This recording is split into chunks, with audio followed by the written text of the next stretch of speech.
How to cope, guys. How do we cope with the valley of despair? I think this stuff helps. Like everything we've already been talking about, like reminding yourself of the vision, reminding yourself of like the realistic alternative. Yeah. You know, if you were to quit, what would that look like? You know what I mean? And then like I feel like the mission needs to be something like is meaningful to you, that if you never solve that problem, it would be much worse than the valley of despair. It would be the worst despair because at least in the valley of despair, you're moving and you're making progress. But if you give up, like you're just perpetually in that valley of despair. It's like you're wandering around the forest. It's like dark, it's cold, it's whatever. And then you just say, I'm done, and you just like stop like you stop moving. You know what I mean? And I that's a really good point. Like I think, at least for me, and I think entrepreneurs who are who feel really passionate about their mission and their vision, it's like it's almost worse to not even try than to go through the valley of despair. Like if you can stomach the valley of despair, that feels better than the idea of regret of not doing it or never trying or whatever.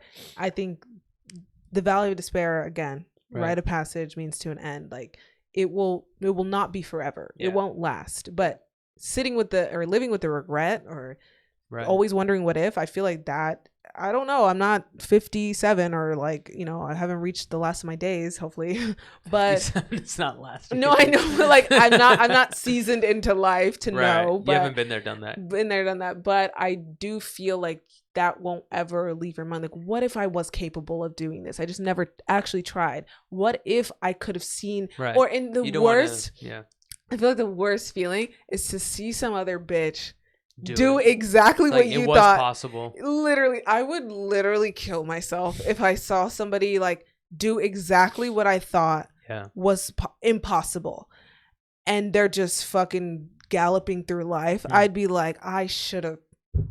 Right. I'd be so pissed. Like I would be a Scrooge. I feel like, okay, so that's good. Like there's two sides to the mission, because there's like the positive side, but then there's also this negative side. Like, you know what I mean? If you were never to do it, like that would hurt a lot. Yes. But also like if you were to do it, it would like, it's like, yes, like I would feel so fulfilled. Feel so good. So I think that's a helpful thing. So the mission is one way to cope.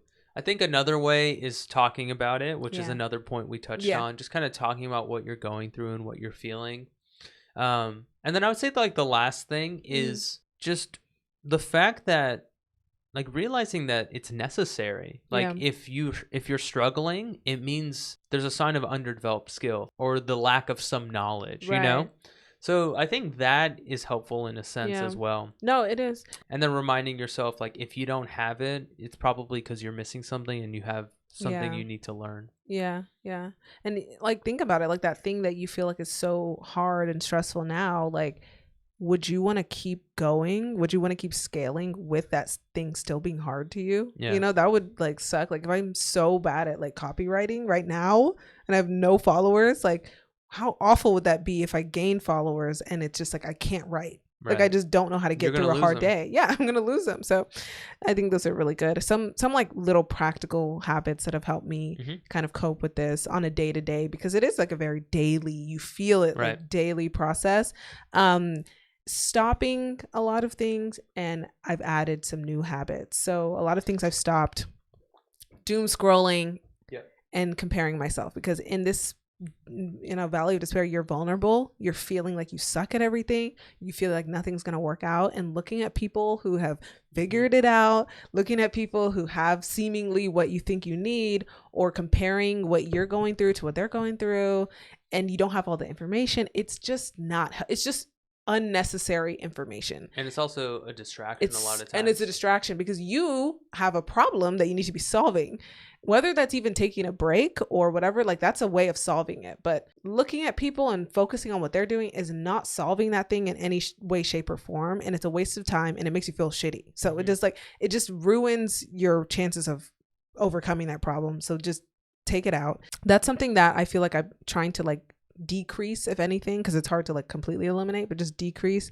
And then I feel like in this valley of despair phase, it's good to like talk to people, but I feel like it's also sometimes it's just easier to get your mind off of it and not like overshare. Just like, you know, vent to, you know, your trusted individuals who can help you get through it, but also don't keep, oh my God, I'm at this awful point in my life. Like, it's not helpful. Again, it's just like distraction. You gotta move, like take the L and just keep going. Which kind of brings me to like, allow yourself to have bad days, allow yourself to have bad work. Like that's something as a perfectionist I struggle with. Like, this is not good, like this sucks. Again, like the whole like sucking at everything. It's like, this sucks, this is not good. Just work the full time that you allotted to work on that thing. Produce the bad work, because you're gonna have days where things are not cute, your designs look hideous, your copywriting makes no sense, like and then allow yourself to wake up fresh, come back to it tomorrow. And another huge point there is taking breaks, just taking the day off. Like, stop trying to force past the resistance all the time. Like, if the workday is done, it's done. It's tomorrow's problem, and you'll come with a fresher mind and brain. And like that has been a new habit I think it's really been helpful, even on a daily scale. Like, I know we do this quarterly, but like even on a daily scale, just doing what I can, forgetting about it, and coming back tomorrow. I usually figure something out. Even if I don't figure it out, it just feels easier. It's better that way. Just come at it refreshed. Because in this valley of despair, it's going to take a minute. Like, if you don't have good coping habits or systems to get out of these negative emotions, or just move past them for a little bit, you're gonna be going through more hell than is already the hell itself. Like, just, you have to do things that make it easier. It's not that it's gonna fix everything, you're gonna have clarity overnight, but I mean, you might eventually, but it just makes doing this longer easier, because it's going to be a rough period. So you want every day to be less hard than it already is, if that makes sense. And then also just stopping the whole victim mindset thing. Like, this is my thing. It only happens to me. I'm the only one who can't seem to figure it out. Like, that just, again, it doesn't help you solve the problem that is creating the valley of despair. Yeah, and it's like it's a double whammy, because it doesn't help you solve the problem, and it gives like a proxy for a solution. It's kind of like the blame game. It's a band-aid, and it, like, when you take it off, the scar is not healed. It's just as fresh and open. Like, it's because like you put a Band-Aid over it, but it's like you're playing with it at the same time. So you're just like ruining it. It doesn't make any sense. And but it's something we all do. Like, I do this all the time, but I just have to catch myself. I'm like, oh, okay. Anytime I'm like, oh, everybody else, or like, oh, just me. Like, anytime I start thinking in that language, I'm like, okay, let myself think that, but reality check. It's probably not that deep. It probably isn't just you. It probably is just something you need to figure out. Like, just try to sober it up a little every time you start getting in that mindset, because it's natural. But at the same time, the reason you have the problem, again, is because you don't know something. The reason you're in this valley of despair is because there's a lot of things you're missing. So the point to get out of this, to even get out of this dark period, you have to be good at solving these problems. And if you're not doing things that help solve the problems, you're going to be in here longer. So it doesn't make sense to dwell and pretend you're the victim. Just take the L, move on. And have a growth mindset. You know what I mean? Just remind yourself that you're learning. And one thing Shaheen and I have been telling ourselves, because, you know, we're living off savings, we're losing money more than we're making it. And one thing is that comes up is money anxiety. Like, what are we going to do? We only have this amount of time to live. And I don't know if everyone's in this situation. I doubt it. But I think one thing we've told ourselves is, like, anytime you want to worry or sit and get scared, which is natural, put that energy into work.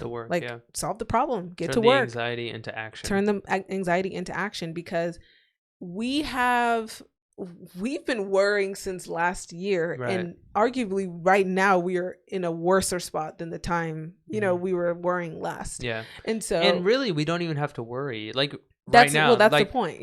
There's no in the short term, there's no need for money, because we're good for another 6 months. You know, so we don't need to really be worrying about money for another really like 4, 5, maybe even 6 months. We don't have to worry about money. But the thing is, like, even just I can see it, and I could see myself even looking at it like 6 months. You don't have enough time. Like, you can already start like having pre-anxiety about the anxiety that will come when you're on that last month, even though you're not there yet, or just thinking like, oh, 6 months, I need to start preparing now for 6 months. And it's like, that's something that especially as entrepreneurs, you have to stop, because over preparing or over worrying, it's usually just wasted effort, because you never know what can happen later. Yeah, one email can change everything. Literally, and I learned that in freelance. Like, you could be just like one email away. You could be 1 month away from things working out, and then so there was a time period where I was on my like last $1,000, and I was in a delusional land of some sorts, because I was not that worried. I don't know why. And I just signed a lease, for like a $2,000 a month apartment. So I could have spent most of that last month, or even that entire 6-month period, worrying about what I'm going to do and just taking random jobs and wasting my time. But I put that energy into marketing freelance. I put that energy into applying for jobs and selling myself. And on that last month, I landed a full-time gig, but it was freelance still, that allowed me to, pay the whole lease. Like, it was fine. Like, everything was fine. It actually like increased my income significantly. And that's when I started to get into like that 6-figure range.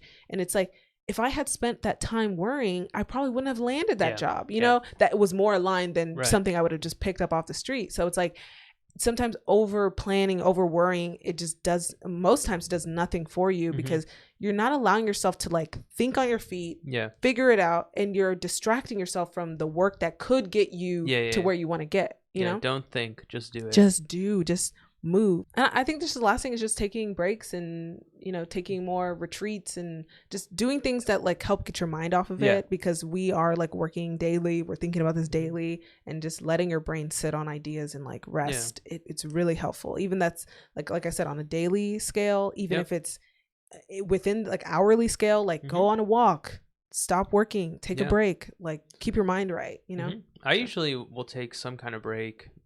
It'll typically happen. I do it like as needed, for every 45 minutes, every 90 minutes. But I also have like scheduled breaks on my calendar. So like we have our morning walks. I have like an afternoon meditation. I have like a gap in the middle of the day where I typically like will eat something. And a lot of, I'm sure a lot of people experience this, but it's like a lot of your best ideas come in like the shower thoughts. You know what I mean? They just they come when you're not actively doing the work. And it's actually like so important. Like, people are like, oh yeah, like just take a break, or like people are like, oh, I don't need a break, I could just power through it. Like, no, you're actually missing out on so many ideas when you don't just stop and like let things simmer. And I have to do, because I'm a very like, if I make a plan, I'm like, I gotta stick to it. Like I get crazy about like, I have to achieve what I said I'm gonna do. But again, it's just awareness of thinking like, oh, I'm getting in that zone again. This is unproductive. This is actually not going to get me anywhere that I want to get. Take a break, take a step back. Being able to catch yourself when you're kind of going down that rabbit hole of unproductive work is a skill set. I mean, I'll just kind of say this last story. Like when I was in grad school, there was this project I was working on, and it became obvious that I needed to label a lot of data by hand. So like thousands of frames of images, I needed to like give a label to it, and this would take hours of work to do. And I was like trying to figure out how to like avoid that and going back and forth. And finally I just gave up and said, okay, I'm just gonna do whatever, the 20 hours of work of just manually labeling this. And I was like, okay, well, before I do that, let me go get some water. So I went downstairs, got a cup of water, and then when I was drinking the water, I just had a realization of like how I can basically expedite this task significantly. And it took me like 15 minutes to get the data set together. And so like that's the type of like step function innovation that can come when you're taking a break, when you're not doing the work. So that stuff is super important. No, it's just like, because your brain is always working. It's always working. It's always working. It's a lot smarter than you think. Yeah. And so even when you're just doing nothing or you're hanging out, like it's working on something.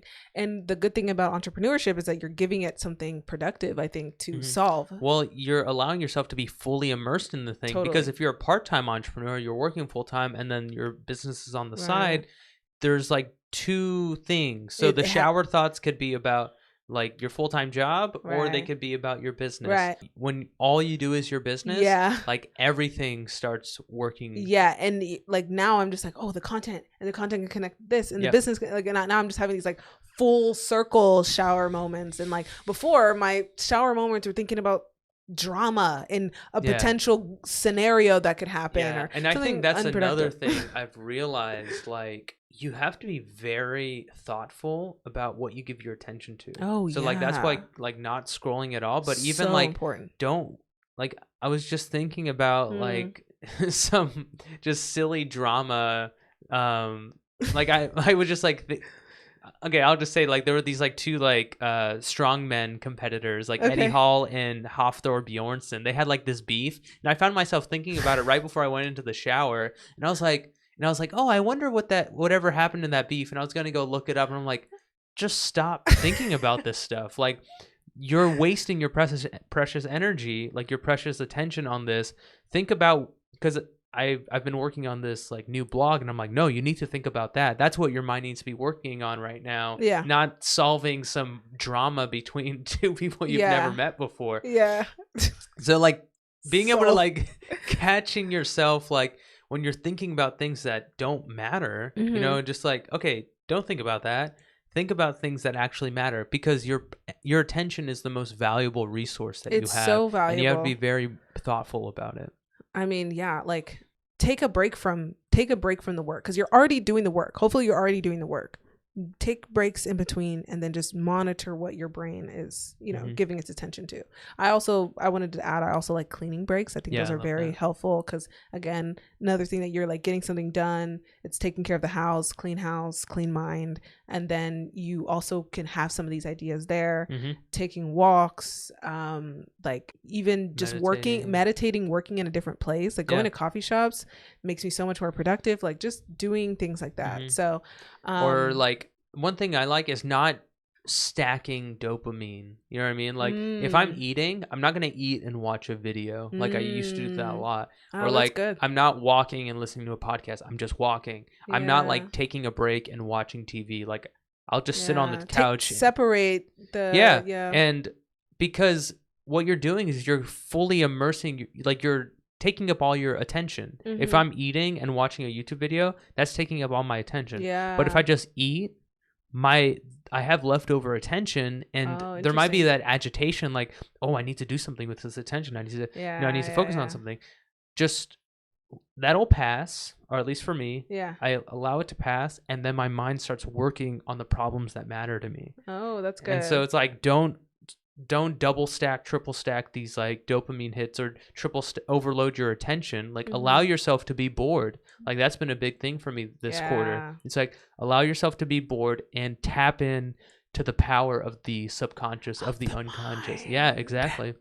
It's just amazing. Like this is something I wrote a LinkedIn post about recently. Like we all have the most powerful tool ever known to man, which is your mind. And then I love how David Goggins says it. He says the deadliest weapon known to man is the human brain. And so like you have this incredible, like you can call it whatever you want, technology, weapon, resource. You just have to use it effectively. Oh, it's good.